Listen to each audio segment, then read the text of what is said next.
Okay, it's Sean here again, and we're just going to go through the moral theory of principlism. All right, so principlism is a relatively new approach developed in the 1970s by two US bioethicists, Beauchamp and Childress, and it seeks to derive agreed principles of moral conduct from normative and descriptive ethics. So they felt that ethics had reached an impasse and that competing moral theories were limited in how they might solve ethical dilemmas at the bedside. Their focus was on being able to provide good workable solutions to these problems. Both Beauchamp and Childress's work drew from many of the extant moral theories, with some attempt at cross-cultural anthropological research. And the end result was a series of principles that they felt expressed a common morality across people. The work was also an attempt to guide action, so it could be used as foundations in healthcare, as well as an analytical framework and a basis for moral reflection for practitioners from differing moral theories or even different cultural backgrounds. So the strengths of principlism is that it avoids competing theories to solve a problem. It sort of relies on generalized values that, in their opinion, we all share across cultures. So what are these principles? All right, so firstly, we have autonomy, then non-maleficence, beneficence, and justice. And from those, we have some derivative principles, such as veracity and privacy and confidentiality. There's also a series of rules derived from these principles, but they're sort of beyond the scope of this lecture. So let's go have a look at these principles in a bit more detail. So firstly, autonomy is the capacity of persons who are competent to do so to make decisions for themselves regarding treatment and to refuse treatment or care. From respecting autonomy, we also derive the legal concept of informed consent. And I really want to make this clear that autonomy is not the same thing as informed consent. Autonomy is the ethical principle, and informed consent is the law that we comply with when it comes to patients, doing interventions on patients. So then we have non-maleficence. Now, this is pretty straightforward. Non-maleficence is not doing harm or is acting to prevent harm to the patient. And the sister principle to that is beneficence. Now, beneficence demands more than just not harming people. It also means to take positive steps to help others. Of course, in this instance, our patients. So it means more than non-maleficence. It means it's a positive statement to act in the best interests of the patients. And with non-maleficence, we use both to apply a risk-benefit calculation for any intervention that we do. And finally, we have justice. Justice concerns fairness, and fairness in the allocation of resources. And it's more properly entitled distributive justice because it normally pertains to societal goods and how they're allocated amongst populations. It can also pertain to the micro level in the case of a health service, how we allocate resources to different patients and money to different wards in health services, for example. It's less used amongst to an individual patient, but I guess it might pertain to a group of patients if you're caring for a group of patients. And finally, we have veracity, which just is a fancy word for truth-telling. So it's about telling the truth. And the principle of veracity is that we should always tell the truth to our patients and colleagues. And finally, we have privacy and confidentiality, which sort of derives from autonomy. Okay, it can be very easy to see how these principles might be used in nursing practice and healthcare. Respect for autonomy is enshrined, whether we like it or not, in informed consent. Non-maleficence is self-explanatory. Let's just do no intentional harm to our patients. And the flip side, beneficence, always act in the best interests of our patients. Now, justice can be controversial. I think let's look at justice in terms of allocation of resources. If you reflect back on the early stages of the COVID pandemic, when the COVID vaccination was first available in Australia, pardon me, the people that were privileged or got first access to the vaccinations were First Nations people and healthcare workers. And that is controversial because why should two population groups have more resources than anybody else? Why should they have those advantages? Well, for healthcare workers, the principle was one of utility, so that we could privilege healthcare workers so less of them died in the case of a pandemic, so there was more healthcare available to the rest of the population. And in terms of First Nations people, in the principles of equity, First Nations people start in terms of healthcare at a lower point than the mainstream population. So they've got less healthcare in the bank than mainstream population. So privileging populations with a lower statistical standard of healthcare is actually just in the principles of equity. All right, but you'll learn more about that in other subjects in the degree. Right, so that's the summary of the principles, but we need to look at several objections to principlism because they aren't totally accepted. And this might be a surprise to you if you've worked in healthcare for some time, especially, but certainly, if you come from the first year, or if you come from a background of already practicing as an enrolled nurse, then you might be shocked to find that these aren't universally accepted. But firstly, what I want you to do is have a look at the case study in the forum and have a look if you are obliged to follow the principles as duties. What would you do in this? What would you have to do in that circumstance in that case study? Have a think about that first. And then come back to this lecture, have a pause and have a think, come back to this lecture, and we'll go through some more objections.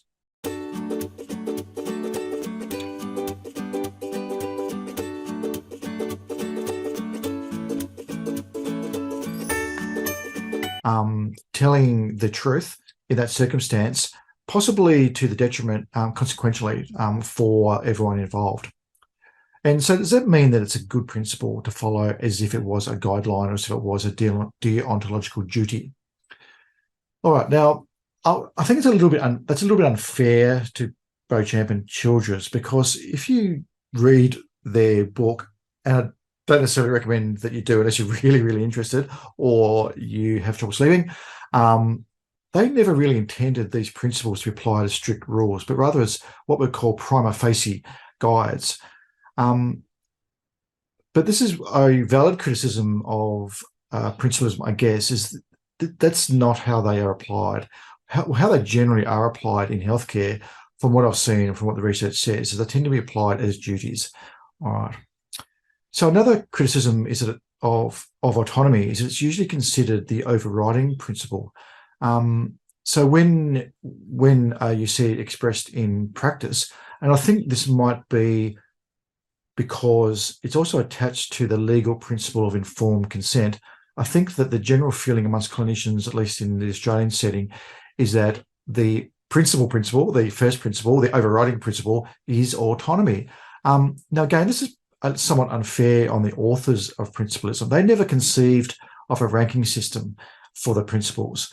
They always thought that they were equal and should be applied as a situation demanded. However, what you might see in health services in Australia is that autonomy tends to be always the overriding principle.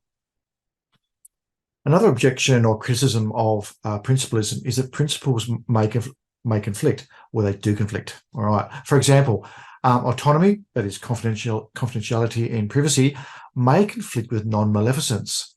In a similar case to what I've described earlier in this subject, in the case of a person with an STD who refuses to alert their sexual partner and continues to want to have sex with their sexual partner, what should we do? Should we act with non-maleficence to the partner, or should we act with autonomy for the patient?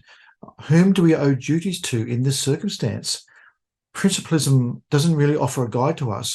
Now, again, somewhat in a defense of Beauchamp and Childress, they go on to describe in their book that they would say that if two conflict, then you apply reason and a kind of virtue ethics to the circumstance.